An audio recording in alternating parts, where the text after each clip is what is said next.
Actually, there was no Macedonia and Thrace. It was Macedonia and Thrace in Greece, and that's what was occupied by Bulgaria, and southeastern Serbia of Yugoslavia. Again, that was what was occupied by Bulgaria. When you say Macedonia and Thrace, it's only Greece. If you use the term Aegean Thrace and Macedonia, then you are connotating or referring to Greater Bulgaria. So we should be exact. The internationally recognized states and borders by the year 1942-43, when there was the occupation by the Bulgarian forces. It was in Greece, northern Greece, it was Western Macedonia and Western Thrace and Eastern Macedonia was occupied by Bulgaria, and from Yugoslavia it was southeastern Serbia, Yugoslavia, because southwest Serbia was occupied by Germany fully. So, you want now, you're going to ask me something about the Jewish Greeks from, that is Eastern Macedonia and Western Thrace. What happened to them? I'm asking you directly about what happens to them and their destiny. Okay, it's a very nice question, so thank you for asking that. Quite a few people, quite a few, I can use that term, were forcibly taken for work battalions in old territories of Bulgaria. Why? Because they needed slave labor. That is why to make, and that's how some people were saved. Yes. Because they used to work in the From this Ed Gaffney's film we have. Oh yes, you do. You have actually one Jewish Greek from Kavala, from that's Eastern Macedonia. And on what grounds were they taken? Why? Young and strong. They were young and strong. But why I make somebody go somewhere? What's wrong with him? Because first they would use for forced labor communists or Jews. They can use Christian Greeks. So actually that's what I'm takes in my talk. The Jewish Greeks were penalized twice, both as Jews and as Greeks.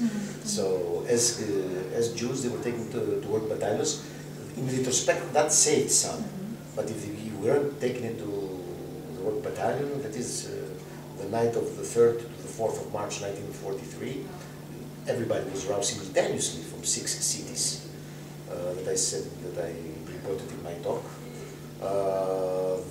We had from Alexandroupoli, Komotini and Xanthi, which is Western Thrace, and from Kavala, Drama and Seres, which is Eastern Macedonia. The simultaneously were roused, they were rounded up.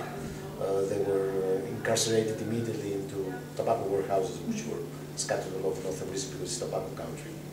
And then they were shipped to transit camps in Bulgaria proper, and from there they were swiftly deported outside the Bulgarian border to German East territories according to the Dannecker-Belev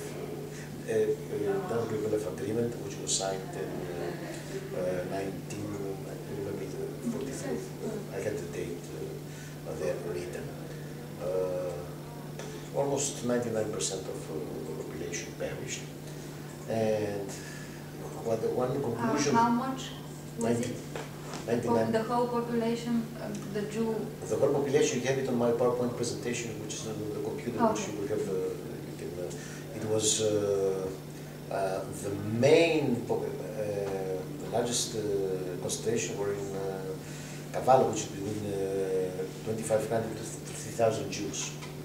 It is interesting to note, it's one conclusion, that because of the anti-Semitic environment in Yugoslavia, they had passed anti-Semitic laws before Bulgaria. The section of Serbia, which was occupied by German forces only and not by Bulgaria, which already Jew-free, Judenrein, by the end of 1942. So, what the essence is that the Bulgarian authorities were deported, they followed the Germans in Yugoslavia, they were the last to deport the Jews of Bulgarian-occupied southern Yugoslavia to Treblinka. In Greece, it was the opposite. The Bulgarians, unfortunately, for the history, they preceded the Jews in deporting Jews for annihilation. And it's a very interesting point to know, because of the insistence of Turkey. What the? Because of the insistence of Turkey, when German Reich, Deutsches Reich, which was the official name of the country of Germany at the time, ceded those territories that it invaded and occupied to Bulgaria. Turkey insisted that no Bulgarian troops should be based at her border. So they kept a strip of the prefecture of Evros, the easternmost part of Greek Thrace, and that was German occupied. So it was a strip next to the Turkish border. Alexandroupoli was just outside that strip. Now there were two localities, Didimoticho and Sofia and Neorestiason, so three localities that had Jewish population, small ones. And they were deported by the Germans more than a year later than the Jews from occupied Western Thrace and Eastern Macedonia were deported. They were deported on May 1944. So it's a point to research on. Why there was such haste for Bulgaria to deport its Jews? Why? That I don't know. That we have to ask the Bulgarian authorities of the time that they're already dead, I'm sure. But it's funny because if you see, I didn't have time to go over everything. If you see my PowerPoint presentation, which correlates the data, the Dannekenberg Agreement said that the deadline for assembly at interim deportation points inside Bulgaria proper was April 15th. That means after the agreement was signed in 1943 in February, they had time to decide when to round up the Jews and when to assemble them in points inside Bulgaria, and they had till April 15th, according to the agreement, to have them there so they would be deported, the last day for deportation. So why was there such a haste for Bulgaria? A month earlier than April 15th, March 3, night of March 3 to March 4.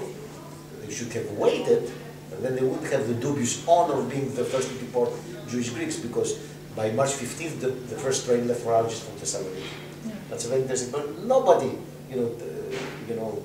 pinpointed that out. Yeah. So this is, unfortunately, the story of Jewish Greek from Eastern Macedonia and Western Thrace. And it's ironic, if you like music, if you like piano, maybe you heard of world-renowned pianist by the name of Mary Pariah. Mary Pariah wouldn't be a pianist, wouldn't be so well known in the world if his family hadn't immigrated to the United States, because originally they were from Kabbalah. So if his forebears didn't immigrate to the, he was born in 1947 in New York, but if his forebears hadn't immigrated to the States, even before the war, you wouldn't have a Mary Pariah, as a great pianist. Yeah. So if you didn't have Mary Pariah, you can imagine how many minds and dexterities, etc. If you lose one person, whatever that person is worth for something to the whole world. Of course. It's another discussion.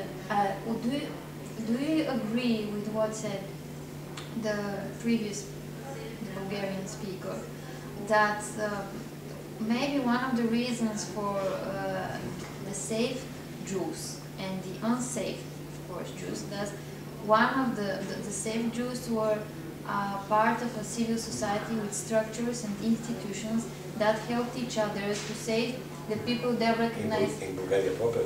Yes.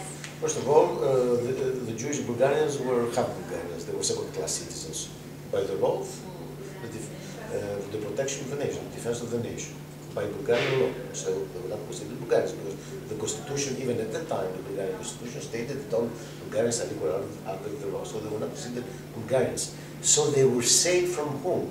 So it's not correct to say they were saved. It's correct to say they weren't exterminated. This is the correct term. It's the negation. They were not saved.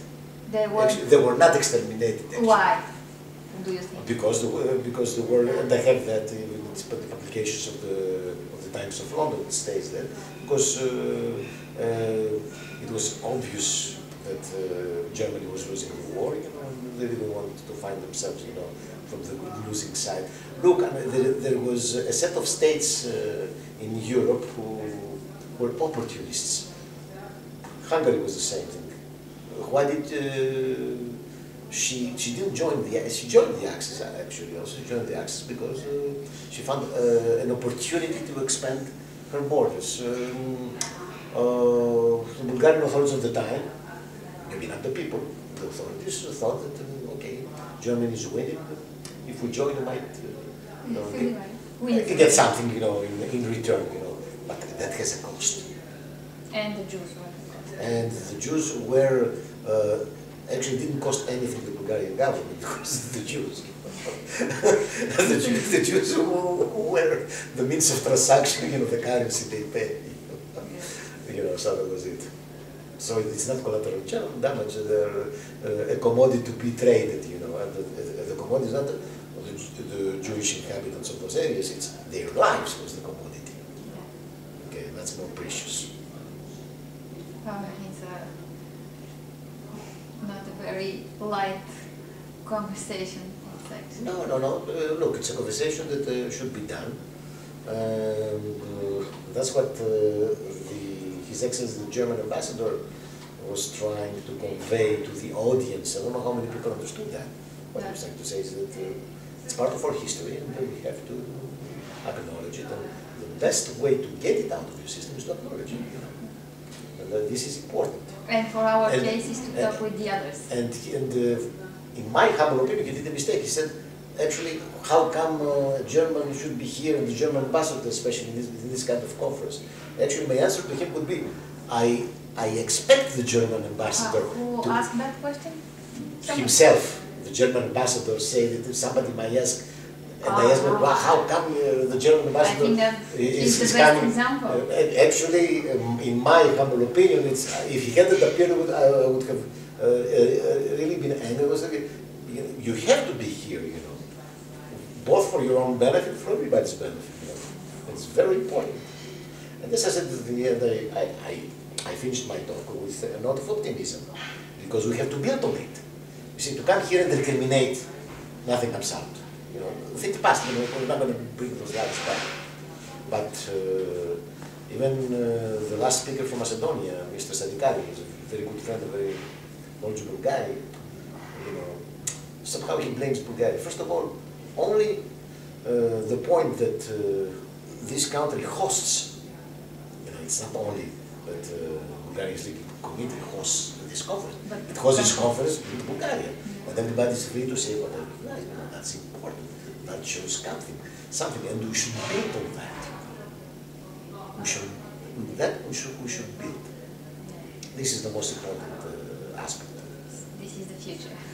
This is the future.